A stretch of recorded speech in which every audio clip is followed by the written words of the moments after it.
alléluia, des cris de joie parce que Christ est ressuscité.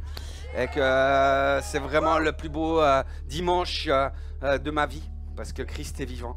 Et qu'en lui, elle a, voilà, est la victoire. Et puis encore merci à toute l'équipe de louanges. Vous êtes vraiment géniaux, très reconnaissants. Merci Cyril.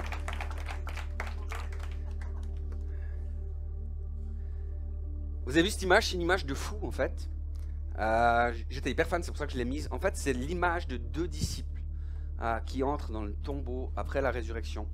Alors, ça n'a pas une photo qui a été faite sur le moment même, mais voilà, je trouvais qu'elle était hyper marquante, hyper puissante. J'aime toujours à me rappeler ce principe. La pierre a été roulée non pas pour que Jésus puisse sortir du tombeau, mais la pierre a été roulée pour que les disciples puissent entrer dans le tombeau et qu'ils puissent saisir cette réalité magnifique qu'est la résurrection. Et puis, il y a vraiment quelque chose d'extraordinaire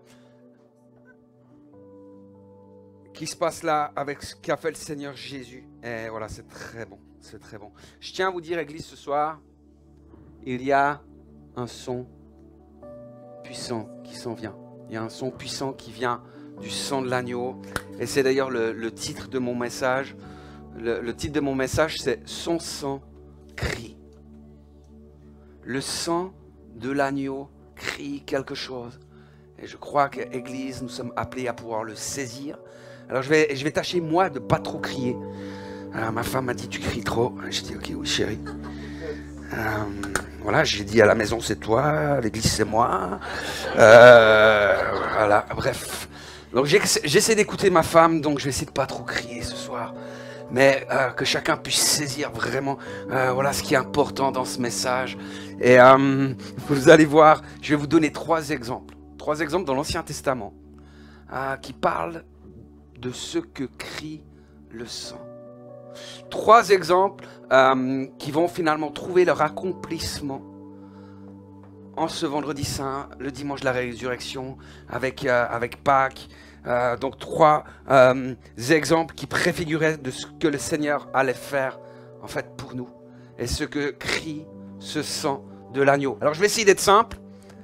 Et puis on va remonter tout simplement avec ce premier exemple. On va remonter au tout début de l'histoire de l'humanité. Genèse. Rappelez-vous, Dieu a créé l'univers entier. Il a créé le monde, il a créé tout ce qui est voilà, dans l'univers. Il a créé Adam et Ève à son image. Il les a placés dans un jardin qui est le jardin d'Éden. Et puis là, en fait, Adam et Ève ont écouté le serpent ancien, Satan, le séducteur. Ils se sont détournés de Dieu. Ils ont péché. Et à partir de là, le péché est entré dans le monde. À ce moment-là, l'humanité tout entière a été marquée par le péché, ce péché qui nous sépare de Dieu. Et à ce moment-là, Adam et Ève ont été chassés du jardin d'Éden. Puis, ils ont eu un premier enfant.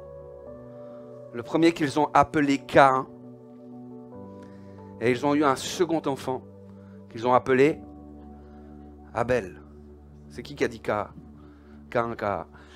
Bref. Abel. Et puis, ils grandirent. Abel devint berger et Caïn fut cultivateur.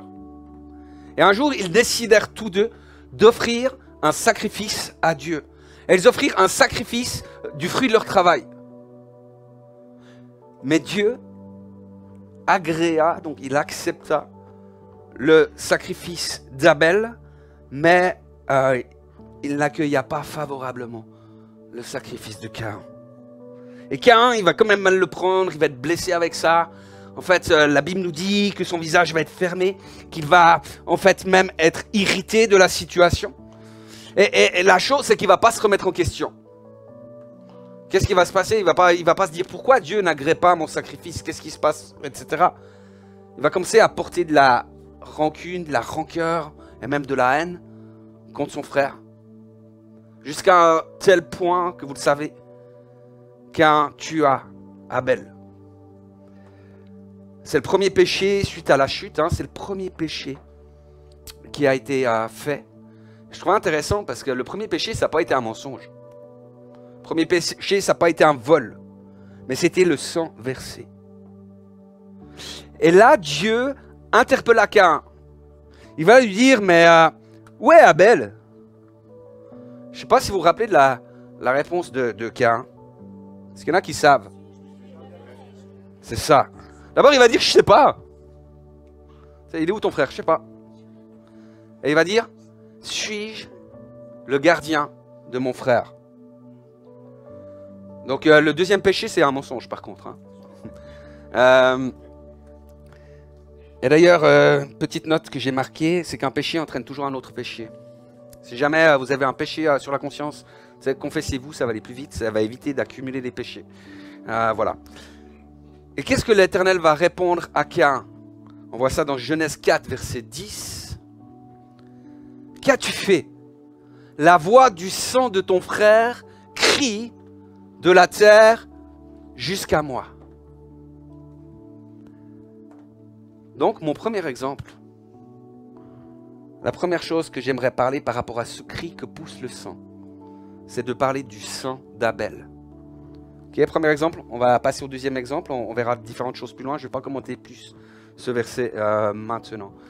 On va passer donc directement au deuxième exemple qui nous emmène un peu plus loin, en Égypte, aussi un peu plus loin dans le temps. En Égypte, avec l'instauration de la fête de Pessah. Et nous sommes donc au temps de la sortie d'Égypte. 430 ans d'esclavage pour Israël. 430 ans, voilà, opprimés par les Égyptiens, esclaves des Égyptiens, etc.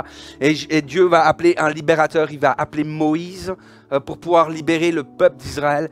Et vous savez, le pharaon, voilà, il a beau avoir un char, le pharaon, il a quand même un mauvais caractère, donc il ne veut pas laisser partir cette main-d'œuvre bon marché et gratuite que sont les Hébreux. Et Dieu va envoyer différentes plaies, il va y avoir 10 plaies en dessous, dont la dernière qui va être la plus grave, qui va être la mort des premiers-nés, voilà, des enfants d'Égyptiens. Et voilà ce qui nous est dit dans Exode 12, les versets 21 à 25. Il est écrit, Moïse réunit tous les anciens d'Israël, il leur dit, prenez un agneau ou un cabri pour vos familles et égorgez-le pour la fête de la Pâque. Vous prendrez une branche d'hysope, vous la tremperez dans le récipient qui contient le sang de l'animal, puis vous couvrirez le sang des 2 montants et la poutre au-dessus de la porte d'entrée. Ensuite, personne ne devra sortir de sa maison avant le matin. Le Seigneur traversa l'Égypte pour punir ses habitants, mais quand il verra le sang sur les montants et sur la poutre, il passera et il ne laissera pas le destructeur entrer dans vos maisons. Pour vous et vos enfants, ce commandement est valable pour toujours. Quand vous serez entrés dans le pays que le Seigneur a promis de vous donner, vous ferez cette cérémonie. Juste une petite précision, quand on voit qu'il est écrit le Seigneur traversera l'Égypte pour punir ses habitants, on peut se dire mais comment Dieu peut punir d'une manière aussi violente, hein? Comment est-ce que Dieu peut libérer le mal de telle manière, etc. Alors il faut bien comprendre qu'il y a un aspect culturel dans la manière dont le texte est écrit. C'est-à-dire que pour les Juifs, en fait, Dieu est souverain sur toute chose, pour nous aussi. Hein. Mais du coup, ils ne pouvaient pas faire la différence. Pour eux, si le mal arrivait, c'était j'allais dire grâce à Dieu, mais c'était Dieu qui était aux commandes de cela. Si le bien arrivait, c'est Dieu qui était aux commandes de cela. Par contre, regardons bien un petit détail. Il est écrit que, en fait, avec le sang, hein, Dieu ne laissera pas passer le destructeur. Il ne le laissera pas entrer dans les maisons. Comprenons bien cela. Et donc mon deuxième exemple que je voulais vous donner ce soir, c'est le sang donc de Pessah. Ce sang de la Pâque, hein, où Israël sortira finalement du pays d'Égypte. Le troisième exemple, ça va jusque-là, vous suivez? C'est pas très compliqué en même temps. Ça va, j'y ai passé quand même quelques heures, quoi. Mais troisième exemple concerne le sacrifice d'expiation. Donc le sacrifice pour le pardon des péchés. On trouve cela particulièrement dans le livre de Lévitique. Il y a toutes les lois, tous les rituels sur les sacrifices dans le livre de Lévitique. On trouve cela dans le chapitre 17 du livre de Lévitique. Je n'ai pas voulu reprendre cela ce soir parce que voilà, c'était un peu compliqué, il y avait beaucoup de choses à pouvoir donner. Mais j'ai choisi de prendre un résumé, on pourrait dire ça ainsi, un résumé que l'on trouve dans le Nouveau Testament. Et on va voir ça là dans l'Épître aux Hébreux. Hébreux 9, les versets 6 à 7. Voilà, il écrit, la tente se compose donc de 2 parties. Les prêtres entrent tous les jours dans la première partie, donc c'est le lieu saint de la tente pour célébrer le culte. Mais seul le grand prêtre entre dans la 2e partie de la tente, le lieu très saint, et seulement une fois par an, à cet endroit, il doit apporter du sang d'animal et l'offrir à Dieu, pour lui-même et pour les fautes du peuple. On parle de tente, donc je rappelle pour ceux qui ne le sauraient pas qu'on fait référence au tabernacle, cette tente qui était mobile dans le désert quand Israël était dans le temps de l'Exode. Puis après, il y aura le temple qui sera construit en dur, mais sur le même modèle. Un modèle que Moïse avait reçu. Comment? Dieu lui avait dit, écoute, tu vas refaire en fait le modèle que tu as vu dans le ciel. C'est-à-dire que ce tabernacle, cette tente existait déjà dans les cieux, avant que Moïse en fasse quelque chose de matériel sur terre. Donc voilà, cette tente faite en 2 parties. Et dans le lieu très saint, c'est là où il y avait donc l'arche de l'alliance. Il y avait le couvercle de l'arche de l'alliance, on appelait ça le propitiatoire. Et c'est là-dessus que le sang de l'animal sacrifié, le sang de l'agneau sacrifié pour les péchés était répandu. Est-ce que ça va là aussi? Donc mon 3e exemple, c'est le sang de l'autel. Donc qu'est-ce qui crie ce sang? Parce que je vous rappelle le titre de mon message, son sang crie.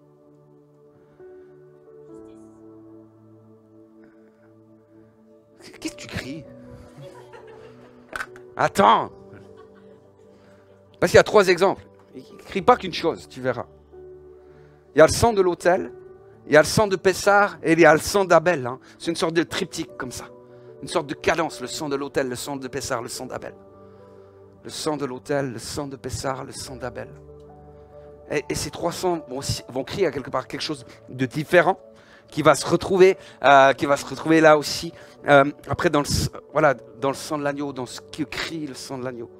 Mais alors voilà, la première question c'est, mais que crie le sang d'Abel?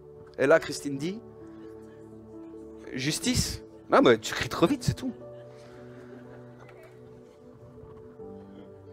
Ce sang crie justice. C'est vrai, c'était la bonne réponse. On peut applaudir Christine, vraiment.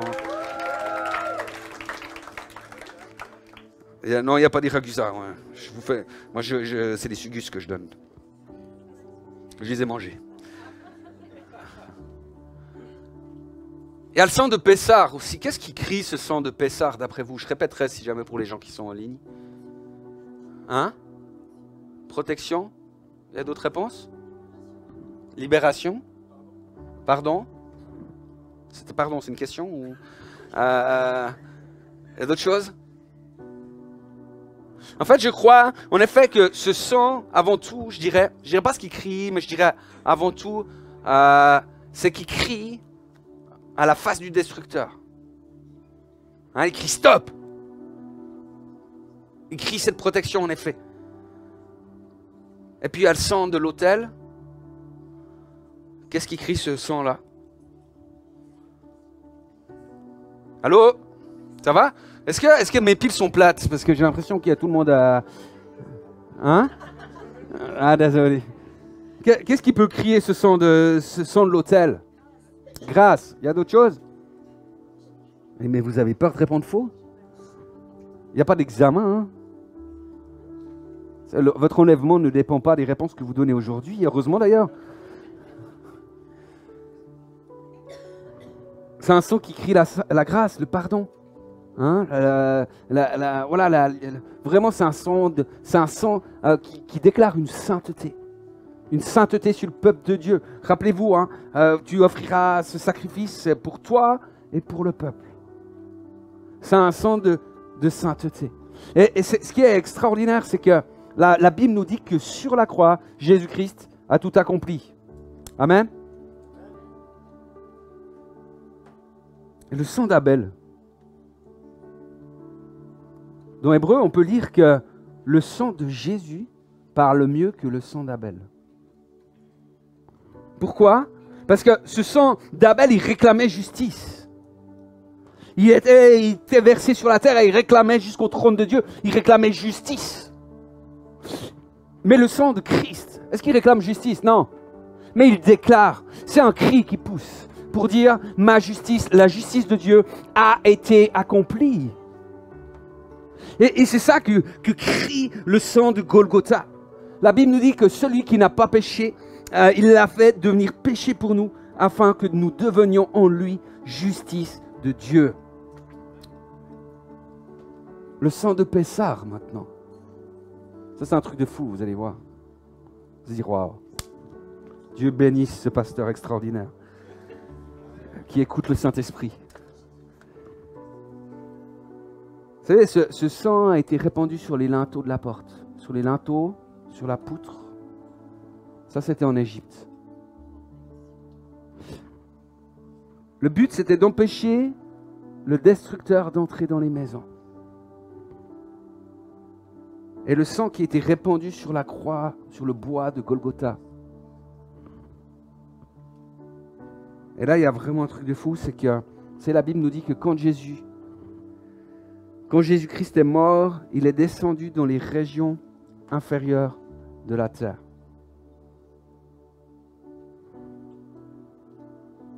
Il y a un texte qui s'appelle le symbole des apôtres. Je ne sais pas si vous connaissez ça. C'est une confession de foi, vous l'avez certainement toutes déjà entendu un jour. C'est une vieille confession de foi que voilà, toutes les églises connaissent. Où on dit je crois en Dieu, le Père, etc. Il y a plein de choses comme ça. Et il parle de Jésus à un moment.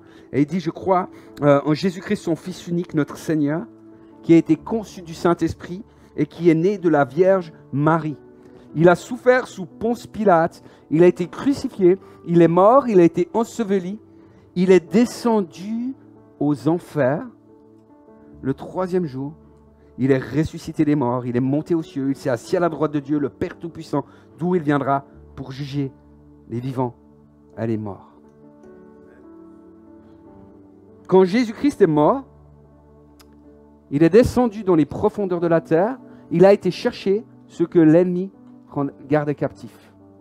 En fait, vous savez le truc de fou, c'est que le destructeur, il allait dans les maisons en Égypte, il rentrait dans les foyers et il tuait les premiers-nés. Il a mis un carnage pas possible. L'Égypte était vraiment traumatisée de tout ça.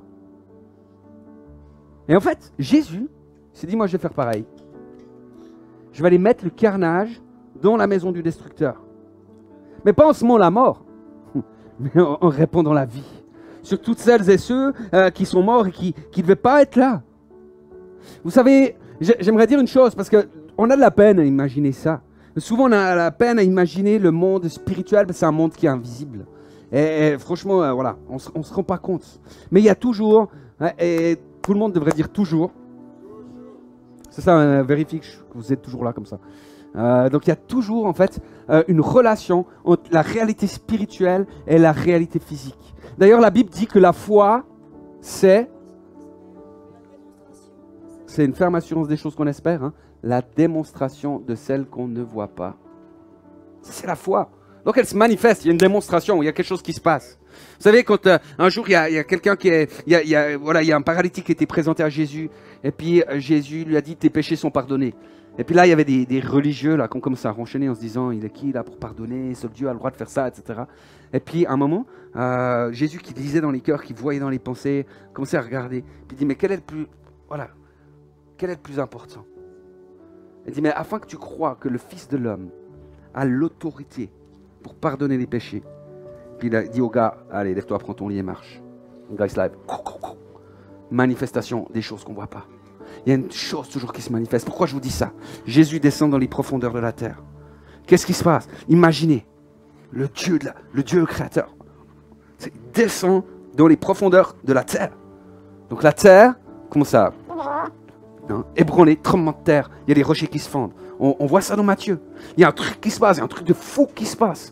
Et même ça va beaucoup plus loin. Pourquoi? Matthieu raconte, c'est dans Matthieu 27, versets 52 et 53. Si vous ne me croyez pas, ouvrez vos Bibles. C'est écrit que des tombes s'ouvrirent, que les corps de beaucoup d'hommes fidèles à Dieu, qui étaient hommes, ressuscitèrent. Qui étaient morts, qui étaient morts, ressuscitèrent. Beaucoup. Et même, ils quittèrent leur tombeau, et après la résurrection, donc à partir du dimanche, ils entrèrent dans la ville sainte, dans Jérusalem, où beaucoup de personnes les virent. Ça c'est quand même un truc de fou. Est-ce que vous réalisez cette puissance de la résurrection? Vous savez, on a fait cette salutation pascale avec Marc avant. Hein? Jésus-Christ est ressuscité.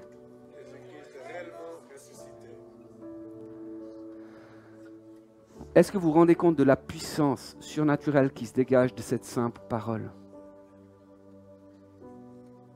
Il y a un truc de fou qui se passe. Il y a une puissance de fou qui se passe. Parce que Jésus-Christ est ressuscité, qu'il est réellement ressuscité. Et quand tu dis ça, les ténèbres, elles tremblent, les amis. Parce qu'ils savent le carnage qu'il est capable de mettre. Ils savent ce qui peut changer ta vie en 2 secondes. Ils savent que simplement parce que tu crois, tu professes Jésus-Christ, il sait que ta vie, l'ennemi sait que ta vie, il ne peut plus rien faire pour toi. Ou plutôt contre toi. Rien que parce que tu déclares des choses. Qu'est-ce que nous dit la Bible? Ils ont vaincu à cause du sang de l'agneau. Ça, c'est parce que le sang crie. Parce que le sang déclare quelque chose. Et à cause de la parole de leur témoignage. Pourquoi? Parce que quand il y a le témoignage des saints et qu'il y a le témoignage du sang de l'agneau, alors il y a 2 témoins. Et là, il n'y a plus personne qui peut se mettre en travers parce qu'il y a la victoire de Christ qui est manifestée. Christ est réellement ressuscité. On le dit un coup. D'accord? Levez-vous, parce que je vois que vous êtes un peu mou. Il y en a qui ont déjà abusé du lapin de chocolat, là. Ok. Jésus-Christ est ressuscité. Jésus-Christ est ressuscité. Ah, mais je vous entends pas. Vous faites peur à personne, là. Jésus-Christ est ressuscité.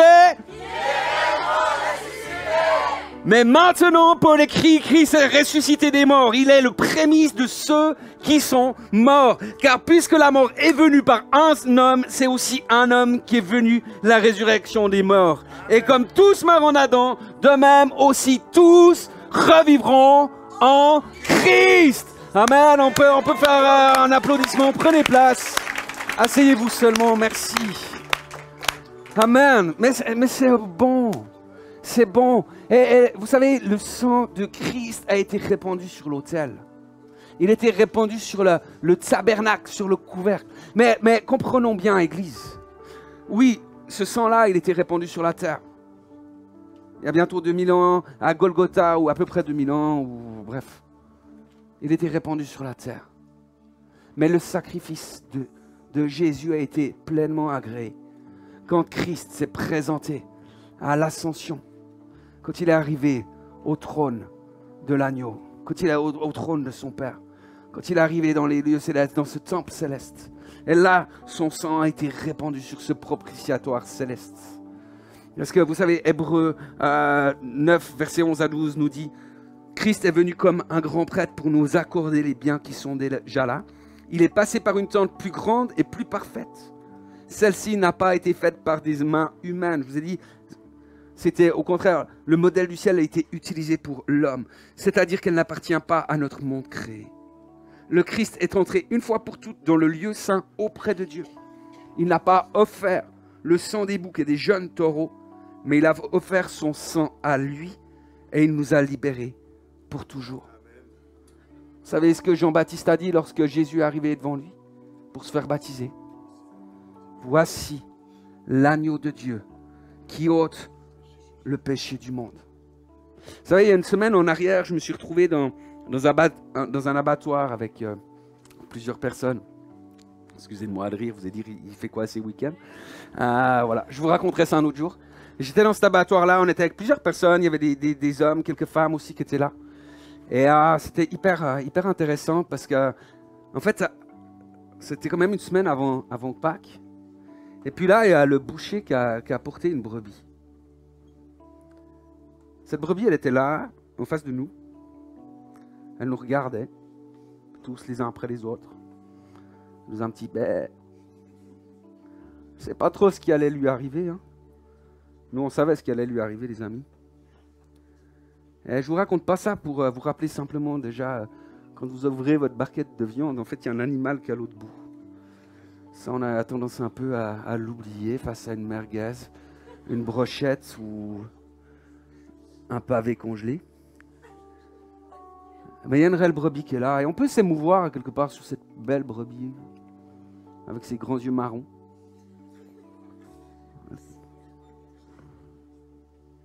Mais en fait, la réalité, c'est que juste une semaine avant Pâques, moi, je me rappelais d'une chose, c'est que Jésus, lui, c'est par amour pour nous qu'il est venu s'offrir comme l'agneau de Dieu qui ôte le péché du monde. Il y a un prophète qui s'appelle Ésaïe qui, 500 ans avant Jésus, a parlé de lui en disant « Mais il était maltraité, opprimé, et il n'a pas ouvert la bouche. Semblable à un agneau qu'on mène à la boucherie, à une brebis muette devant ceux qui l'attendent. Il n'a pas ouvert la bouche. » Cet agneau de Dieu là qui a donné sa vie pour que quiconque croit en lui ne périsse pas, mais qu'il ait la vie éternelle. Pour que ce péché qui nous sépare de Dieu ne soit plus là, entre nous et Dieu, mais qui nous permette d'avoir dès aujourd'hui une relation vivante et juste extraordinaire avec lui. Dieu a donné son Fils unique. Pourquoi? Juste parce qu'il nous aime. Pas parce qu'on le méritait, mais juste parce qu'il nous a aimés le premier. Je ne suis pas sûr qu'on réalise toujours le prix que ça lui a coûté. Pas ça lui a tout coûté. Puis nous, des fois, on est un peu des chrétiens du dimanche. Il y en a même qui vont à l'église de temps en temps, à Pâques, à Noël, pour les mariages, un peu par tradition. On peut les juger, hein, mais nous, des fois aussi, on fait des trucs par tradition. Jésus, lui, est cet agneau de Dieu. Croire en Dieu, c'est une chose. Il y a beaucoup de gens qui croient en Dieu. La Bible nous dit que même les démons croient en Dieu. Mais eux, ils craignent parce qu'ils savent le souk qu'il peut aller mettre dans leur maison. Hein. Et ce soir, je crois que Jésus veut nous appeler. Que son cri ce soir, pour que notre foi ne soit pas une série de dogmes, de lois ou de traditions, mais que notre foi soit une relation réelle avec Jésus. Et il veut se révéler à nous d'une manière tellement extraordinaire, tellement folle, tellement particulière. Son amour est tellement extravagant, les amis, que Dieu a donné son Fils unique pour moi, pour toi. Et moi, j'aimerais juste ce soir vous inviter simplement déjà à pouvoir peut-être baisser la tête, fermer les yeux, placez-vous devant Dieu. Je crois que le Seigneur Jésus veut faire un appel. Je crois que le Seigneur Jésus veut pousser un cri, son sang pousse un cri ce soir. Son cri est un cri de justice pour toi.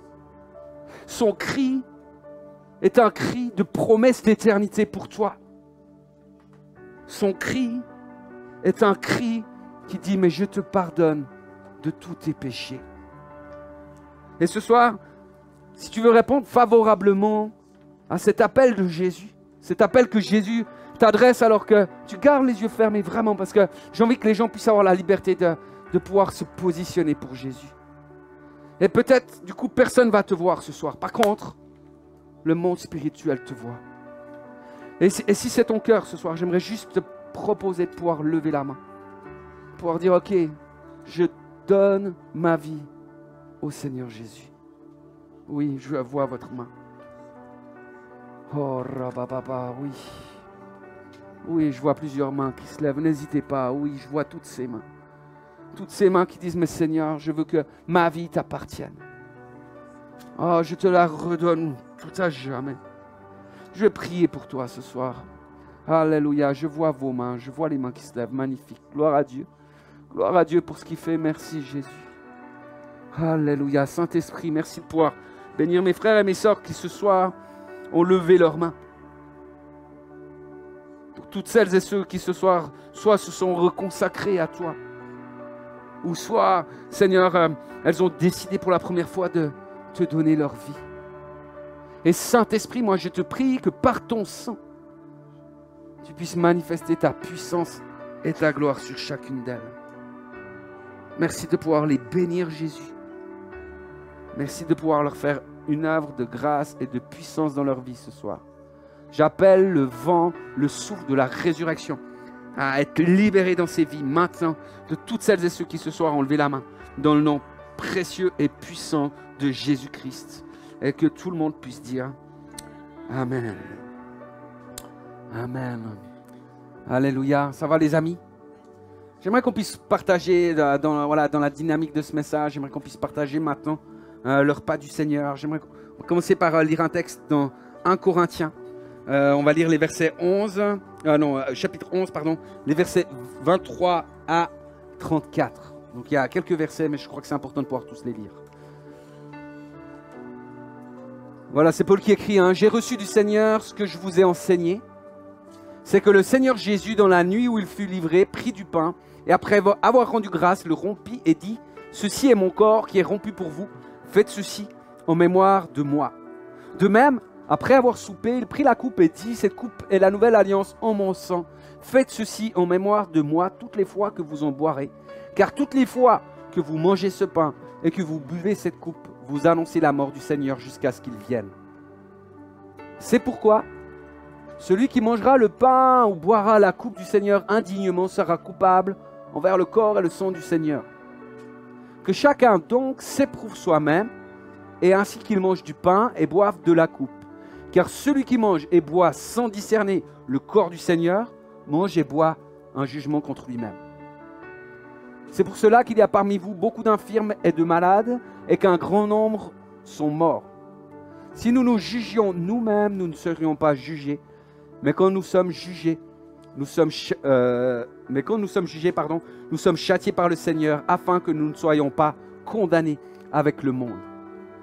Ainsi, mes frères, lorsque vous vous réunissez pour le repas, attendez-vous les uns les autres. Si quelqu'un a faim, qu'il mange chez lui, afin que vous ne vous réunissiez pas pour attirer un jugement sur vous. Je réglerai les autres choses quand je serai arrivé. Amen. Ça va, vous êtes encouragés? Vous savez, je crois, on va vivre ce soir le repas du Seigneur. Et ça va être quelque chose de surnaturel, et de puissant et d'extraordinaire. Ce soir, Église, je vais vous dire, il va y avoir des guérisons. Il va y avoir des libérations. Il va y avoir des transformations dans vos vies. Pourquoi? Parce que Jésus-Christ est ressuscité. Que la victoire spirituelle, la réalité spirituelle est appelée à se manifester dans le naturel. Amen. C'est hyper important, c'est hyper puissant. Et je crois que si on peut prendre, comme l'apôtre Paul le dit, ce repas d'une manière indigne, on peut le prendre aussi d'une manière qui est digne. D'accord? Donc il n'y a pas de jugement, il n'y a pas de condamnation pour ceux qui sont en Jésus-Christ. Parce que tout a été accompli sur la croix de Golgotha.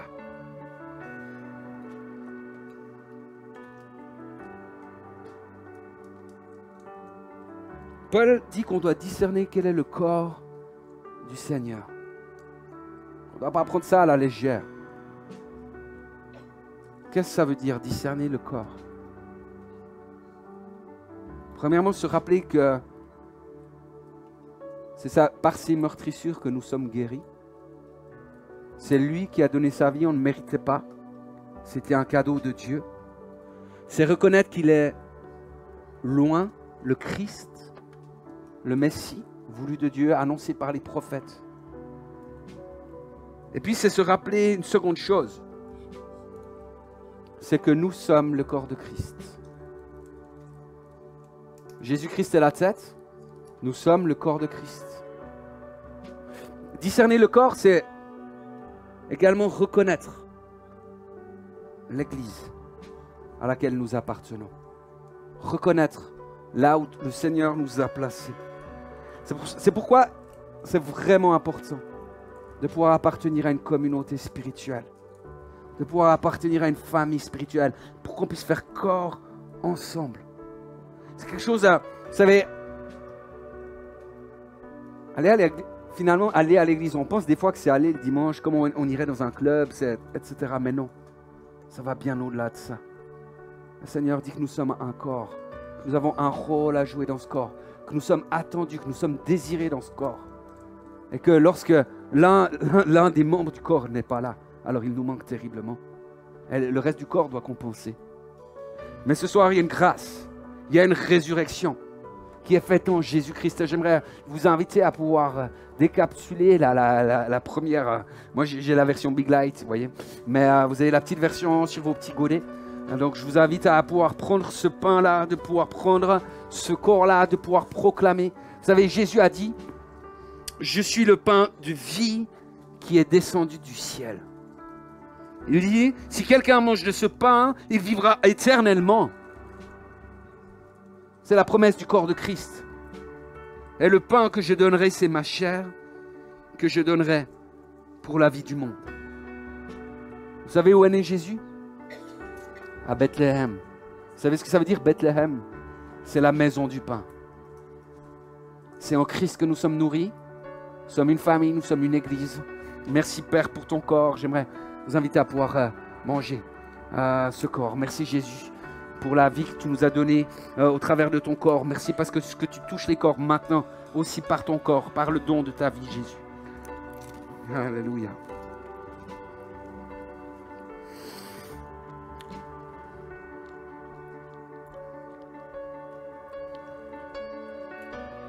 Je vous ai parlé aussi ce soir de ce sang qui crie. Vous savez, c'est un truc de fou en fait. Et c'est vrai que ça demanderait qu'on puisse prendre beaucoup plus de temps.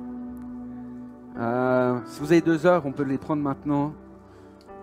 Mais autrement, j'aimerais juste vous donner rendez-vous. Et je fais de la pub maintenant. J'aimerais vous donner rendez-vous pour le week-end que nous aurons. Ce week-end qui s'appelle Transmission. Ce sera vraiment un temps, j'allais dire de formation. Mais ce n'est pas le bon terme, formation. Parce que quelqu'un m'a raconté qu'il croyait que c'était style un truc, vous savez, où vous sortez avec plein d'informations théoriques, etc. Vous avez le cerveau rempli, mais voilà, ça n'a rien à voir avec nous des fois. Là, j'aimerais vraiment vous inviter à pouvoir mettre ce temps de côté. Ça va être un séminaire qu'on va vivre. Un séminaire où nous allons pouvoir aller plaider devant le trône de Dieu avec ce sang qui crie, avec ce sang qui parle. Et ça va être un temps où de nombreuses... Il y a des malédictions des fois qui traînent sur nos vies. Il y a des héritages qui parfois traînent sur nos vies. Il y a des choses qui peuvent être là. Et j'aimerais vous inviter à dire, mais on va prendre du temps dans la présence de Dieu pour aller dans ce lieu très saint. Passer le rideau même pour pouvoir entrer pleinement devant le trône de gloire et pouvoir vivre quelque chose de spécial. Donc prenons le rendez-vous là. Ça va être vraiment important. Ça va être vraiment quelque chose de primordial pour chacune de nos vies. Ce soir, nous rappeler que ce sang crie. Est-ce qu'on peut juste faire un petit peu doucement avec la musique, s'il vous plaît?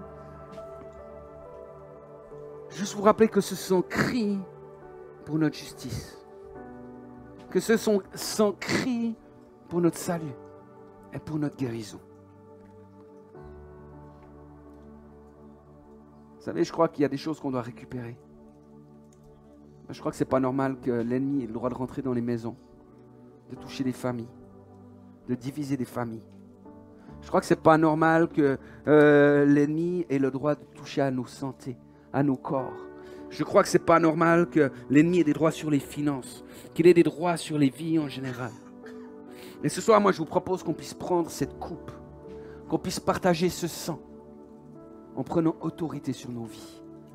Par la puissance et l'autorité du sang de Christ, et par la puissance du sang de l'agneau. Vivons, frères et sœurs, et reprenons ces droits contre tout esprit méchant, contre toute maladie, contre toute infirmité dans le nom de Jésus. Je déclare ce soir dans le nom de Jésus que nos vies sont transformées et changées pour la gloire de Dieu. Je déclare ce soir dans le nom de Jésus des shifts spirituels et des alignements de destinée pour la gloire de Dieu. Alléluia, Jésus. Tu es le roi des rois, le Seigneur des seigneurs. Et Seigneur, moi je veux élever maintenant ton nom. Je veux répandre ton sang, Seigneur, sur chaque famille, sur chaque personne présente ici. Je prends autorité contre tout esprit méchant, contre toute malédiction. Prendre autorité contre toute maladie psychique, physique, émotionnelle. Je veux prendre autorité contre toute malédiction financière, contre toute chose de stérilité dans le nom de Jésus. Et j'appelle la vie à jaillir en abondance maintenant par l'autorité de Jésus-Christ et la puissance de son sang. Amen. Amen. À celui qui nous aime, qui nous a délivrés de nos péchés par son sang et qui a fait de nous un royaume, des sacrificateurs pour Dieu son Père. À lui soit la gloire et la puissance au siècle des siècles. Amen. Amen. On va prendre encore un chant ensemble. On va chanter à toi la gloire, ô ressuscité. Et on va faire un petit boucan qui va mettre le carnage dans les lieux célestes. Amen. Amen. On peut faire un applaudissement pour le roi des rois. Merci, Église.